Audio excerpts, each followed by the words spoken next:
Մեջտեղում կանգնեք, այսպես։ Պարոն Մամիջանյան, արդեն անդրադարձել եք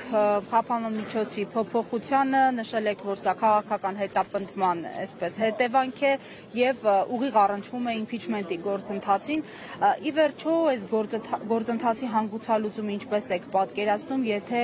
ձեր առաջարկած վարչապետի թեկնածուն է կալանավորվում։ Եկեք ես մի փոքր ավելի բացվածքով պատասխանեմ։ Դավիթ Համբարձումյանը մի քանի անգամ ԿՊ-ին հաղթած, երբևէ կռվից ԿՊ-ի տարբեր շինծ ու գործերից իր եւ իր բարեկամների նկատմամբ կարված չվախեցած մարդ է։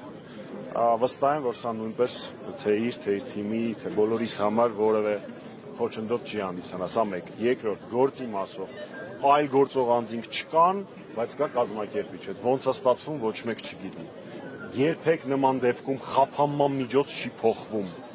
Այսինքն մարդը բողոքարկում է եւ այլն, սպասում է ազատության մեջ։ Այս պարագայում դա էլ խախտ է։ Էլ չեմ ասում, որ եթե 3 ամիս պակաս լիներ վճիռը, ապա ինքը ընկնում էր համաներման տակ, ուշադրություն համաներումը չի նշանակում մեղքը ընդունել։ Հիմա այստեղ արդեն կասկած չի կարող լինել, որ սա քաղաքական հետապնդում է։ Ես վարկյան անգամ կասկած չունեմ Դավիթի տոկունության վրա, դա ապացուցվում է այն փաստով, որ ինքը աշխատանքային այցից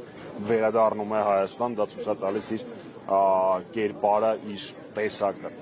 Ինչ վերաբերվում է գործընթացին, նախ իրավական տեսանկյունից որևէ արգելք չկա, որ մինչև վճիռի օրինական ուժի մեջ մտնելը, իսկ դա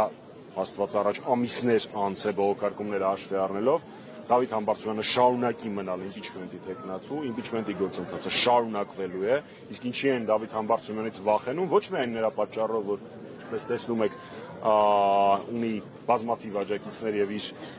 իրեն առաջադրել է Հայաստանի Հանրապետական կուսակցությունը որպես վարչապետի թեկնածու, այլ նաեւ այն պարզ պատճառով, որ այս պահին առկա է ընդդիմության ամբողջական, գրեթե ամբողջական կոնսոլիդացիա իր թեկնածությամբ իմպիչմենտի գործընթացի շուրջ, թե խորհրդարանական անդիմադիր խմբակցությունների տեսանկյունից եւ թե արտախորհրդարանական ազդեցիկ քաղաքական ուժերի տեսանկյունից։ Ուստի իշխանությունը վախենալու առիթ ունի, թող սրանի պատասխան ինչքան ուզում են հրաշքները պատասխան գործեն, որ ոչինչ բանից չեն վախենում։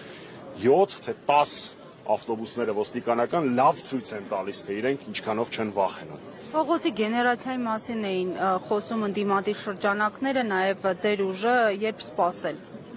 Իսկ հիմա մենք որտեղ ենք։ Նկատի ունեմ հավաքներ իշխանապողության օրակարգով։ Հարցը հասկանում եմ, բայց ամեն դեպքում շուրջներս նայենք եւ հասկանանք, որ իշխանությունները լավ կանեն, ճիշտ կանեն, որ վախենան փողոցային պայքարից, այստեղ հավաքված մարդկանց քանակը, ովքեր պարոն Համբարձումյանի եւ ընդդիմադիր հայացքներ ունեցող մեր քաղաքացիների փոքր հատվածն են կազմում, դրա լավագույն ապացույցն է։ Ես եմ շնորհակալ։